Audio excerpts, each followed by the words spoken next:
पहले सहूर सिखबन करबू, पहले हमारी जवानिया गरम ए हमारी जवानिया गरम मसाला हो, क्या हो करेजा कहा हो ए हमारी जवानिया गरम मसाला हो, कब तक सहाबई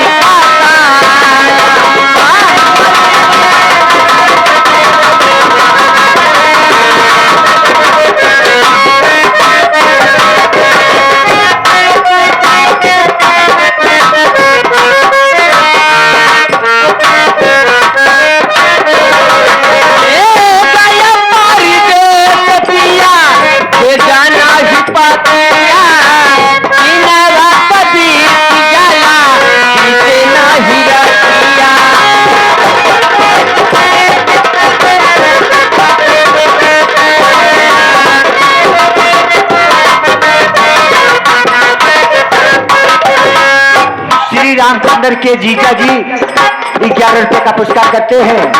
पार्टी की तरफ से हार्दिक स्वागत करते हैं श्री राजेश कुमार बनवासी। 11 रुपए का पुरस्कार करते हैं, पार्टी की तरफ से हार्दिक स्वागत करते हैं। लगी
श्री विपिन कुमार एडवोकेट साहब की तरफ से 51 रुपए का पुरस्कार।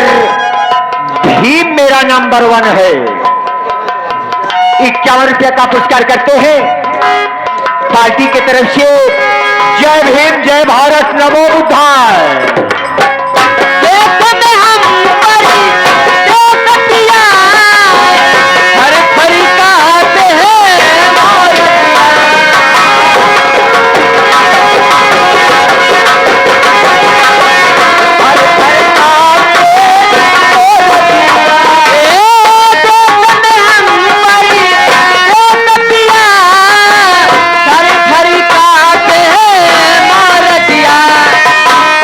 देवा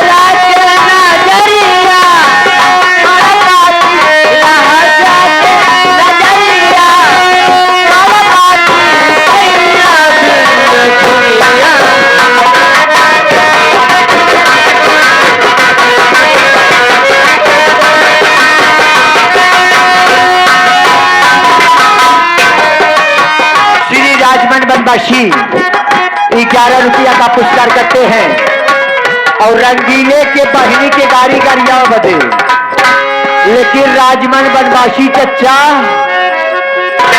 11 रुपया मगर गाड़ी गरिवाई न तो रात भर फुर्सत ना पाई।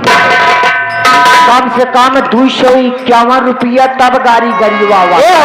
ए हम जाते घरे घरे सबका घरे अबे जिन जाओ। हाँ घरे अबे जाबू। हाँ का हो इसी के साथ साथ हाँ श्री सुरेश कुमार एडवोकेट साहब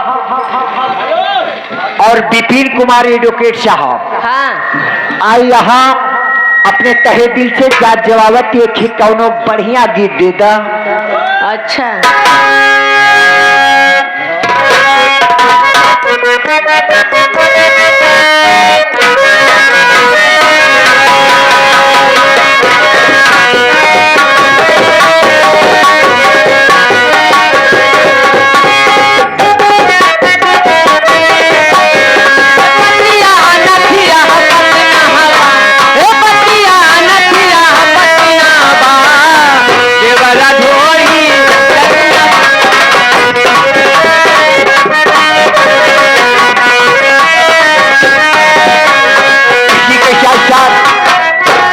पवन बनवासी बेलवार के निवासी 11 रुपए का पुरस्कार करते हैं पार्टी की तरफ से हार्दिक स्वागत। लेकिन क्या जवाबत पवन कुमार के कुछ तहे दिल से दिए जा।